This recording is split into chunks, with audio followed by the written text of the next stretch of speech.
Lisa Louise Cooke with the Genealogy Gems podcast, and I would like to welcome to the show Ty Hatch. Hi, Ty. Hi. And I have to say, I'm very proud of the fact Ty's not a genealogist. Right, Ty? Right. Okay. and that is one of the exciting things I think that's happening here at Roots Tech 2011 is the fact that genealogists are getting a chance to converge with the technologists out there and see what is possible. And one of the things that caught me in the syllabus was your class, which is a responsible strategy for mobile strategy. A responsible mobile strategy. And as they were talking about in the keynote this morning, mobile is the future, correct? Yes. Okay. It's fastly approaching. It's interesting, because I've been in the tech industry for almost 15 years now, and they've always been talking about mobile being the next big thing. I was at an agency 2000. They got everybody phones, and we had these internet-enabled phones, and they were 10 lines on an LED screen, and they were talking about how huge Bluetooth was going to be and stuff, and things went a kind of a little different direction than what they were talking then.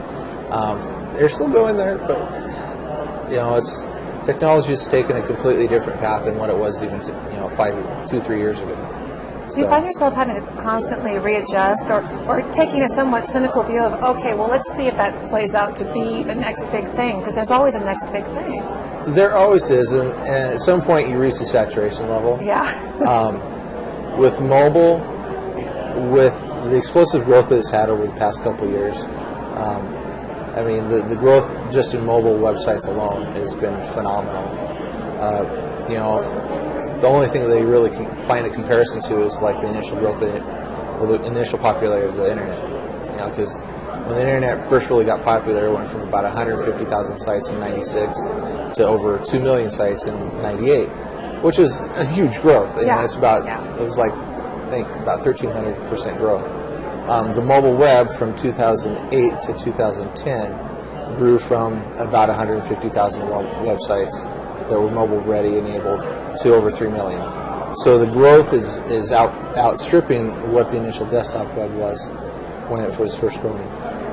And what you're really talking about is there's apps, but then there's the mobile compatibility of websites, because websites weren't initially designed in such a way that are conducive to a small handheld device, right? Right. So there's two different ways of looking at mobile. One is a native app, or something that's designed specifically for your device. So it runs on an iPhone, or it runs on an iPad, or an Android device.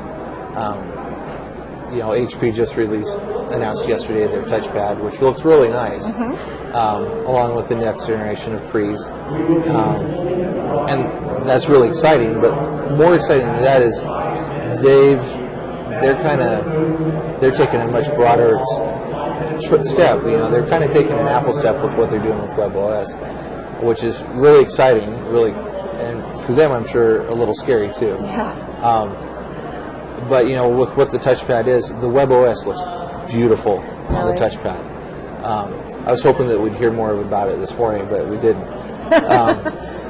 But it's a beautiful looking device, and I think the HP's done some really nice refinements to the Pre's as well.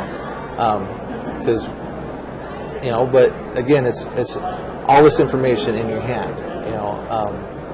Like Jay Verkler was saying this morning, the computer that you got 10, 15 years ago, you now have like 100 times that capacity in your hand.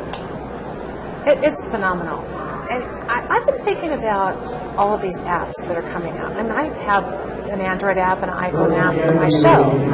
And yet they're working very quickly to get websites mobile compatible.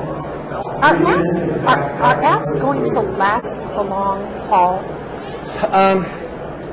I think it's just a strategic business decision, really. Yeah.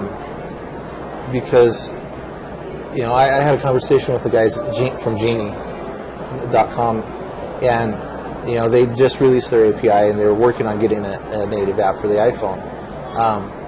But in talking to them, they decided to do a native app because they wanted to tap into the device capabilities. So they wanted it enabled so you could take a photo and store that and do something with that, which is a good reason to go and do a native app. Right. But if you're just like presenting content or a video or something like that, the necessity of doing and going through the effort of making a native app for Android, for Windows Phone 7, for iPhones, for Pre's, over time you're going to build up a library of things you're going to need support.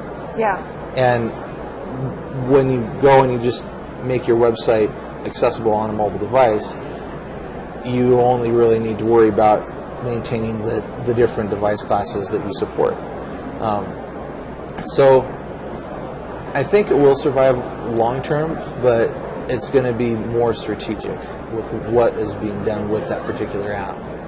So perhaps things that are not as conducive to a full-blown website, Right. but are a real working tool, perhaps that have a certain Yeah. functionality. Exactly. They're going to last a long time Yeah. for the apps. Yeah, so, for instance,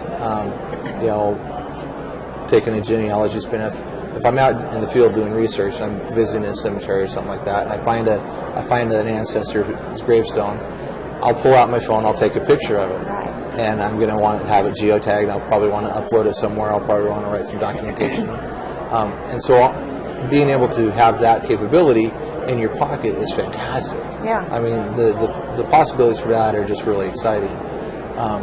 Whereas if I'm just wanting to write out my family history and share it up on a website, I'm not going to need to make an Android and an iPhone app. I just set it up there, make sure that my design accommodates different devices. And that's actually surprisingly simple when you sit down to go through the code. Right. Well, and I'm noticing too in my own iPod that the apps are piling up, and I finally figured out how to put them together in groups because that becomes kind of a nuisance after a while. Your presentation is about a responsible strategy. Yeah. And you're talking about them getting more strategic about how they're doing apps. Describe to us what's the responsible strategy and maybe how that might fit into what we're doing in terms of genealogy. Well, a responsible strategy is really just taking a look of, for, your website, your business, taking a look at, okay, what is the core thing that I'm trying to accomplish? And, we could say for your podcast, for instance, the main thing is you want to be able to have people get access to it. Right. So that's your core experience right there. Now, how are people going to access it? Well, they might access it on an iPod Touch.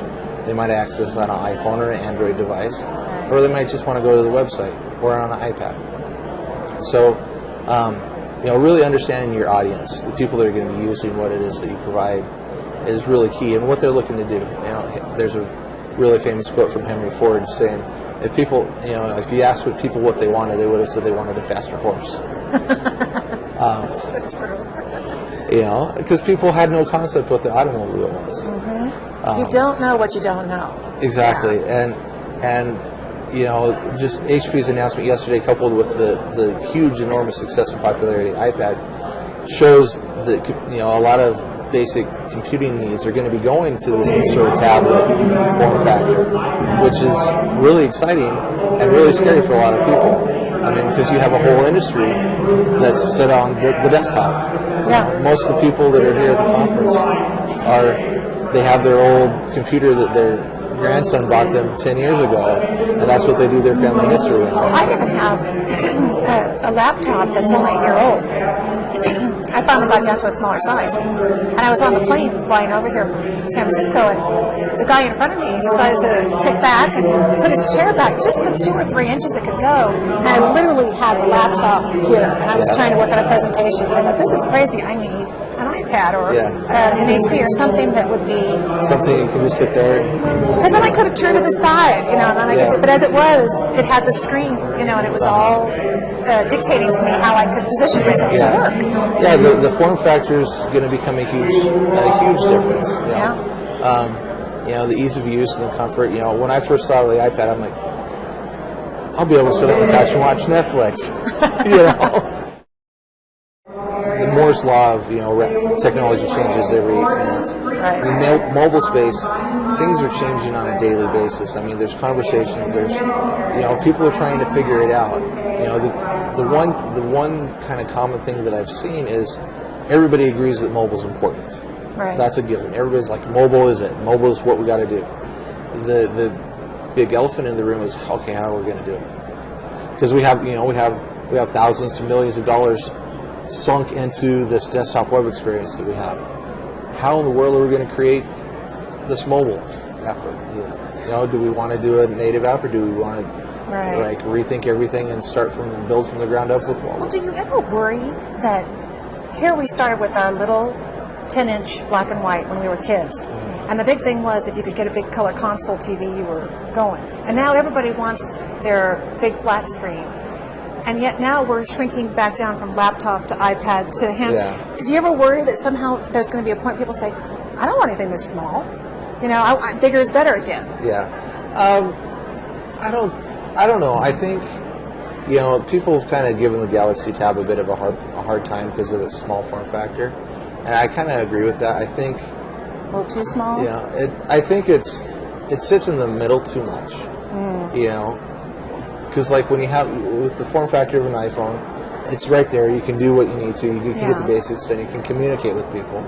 And the iPad works for a little bit more involved stuff. I sit down with my laptop now, and it's like, okay, I got to get this done. It's like, oh yeah, I guess I could use a mouse too. When I really need to get stuff done, I plug it into a monitor. It's more the workhorse. It all depends on, one of the key terms is the context. It all depends on how you're using your device. Right. Because you're going to use your mobile phone differently than you're going to use an iPad, then you're going to use a laptop, then you're going to use your TV. It all depends on, okay, what am I going to be doing?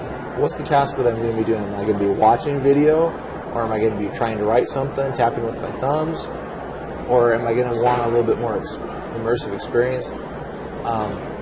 It all depends on what the user is doing, because that's what it is.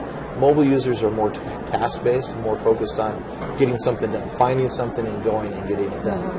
Whereas on the desktop, it's more of a leisurely, okay, what am I looking? I'm looking for something, I think, Well, wasn't Shane Robeson during the keynote saying it's never going to be down to one particular? He seemed to be implying that we're going to need a little cache of different types of devices depending on the task. Yes and no. I think you're going to need to have a small device. Yeah. For truly being out mobile and whatnot. But then you're going to need to have a larger device. And if it becomes a tablet or if it becomes a laptop. I mean, my primary work machine for the past 4 or 5 years has just been a laptop. That gives me all the computing power I need. Yeah, now they have it. And I can take it where I need to. And now with the iPhone, I can pull up documents I have on a Dropbox account. I can make edits to it, save it back down, and then I can open it up on my machine. So when I really want to sit down and focus, because mobile devices are quick hits. I'm going to go do something. I have a couple minutes. I'm in line at this store. And your desktop machines, your laptops and your desktop computers are more for focused, large chunks of time. Right. Well, I'm interested. Being a technology guy, not a genealogist, how did you hear about Roots Tech, and what prompted you to get involved? I work for the church as a front-end developer, and we have an in-house technology conference in October called SORT.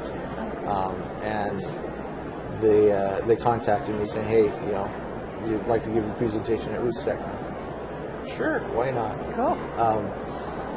Because and looking at the space, I mean, looking around, there's a lot of things here that if you were at a normal tech conference, these are considered, 5 to 10 years in the past.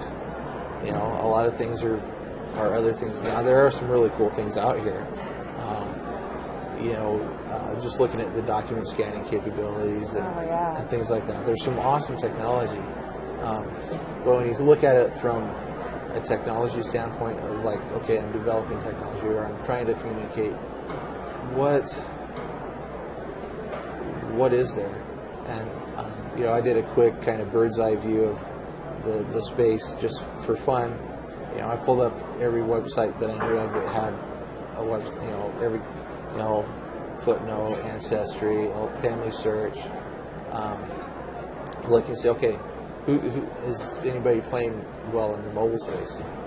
And honestly, there's not a lot of people. There's MyHeritage. They have an app for photos.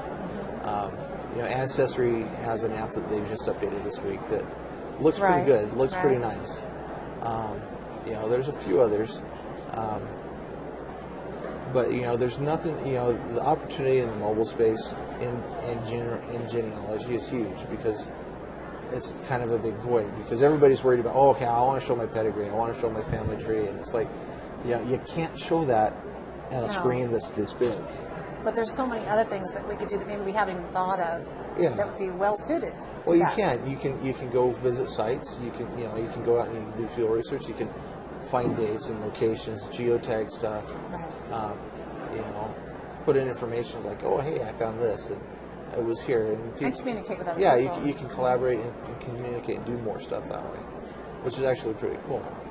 But it's just a matter of figuring out, okay, what kind of experience are you trying to provide? Am I trying to help a researcher? Or am I trying to help somebody that's writing a family history? Looking at what people are trying to do. And the other thing too, especially when you look at genealogy, is there's a lot of older individuals doing that. Right. So simplicity is key to doing that because they may get a device like an iPad because their grandson or their granddaughter bought it for them, not because they bought it. Yeah. And then there's people like my parents who they want to get iPhones so that they can just use that as their internet connection. Right. So you have a real huge mix of technology interests and technology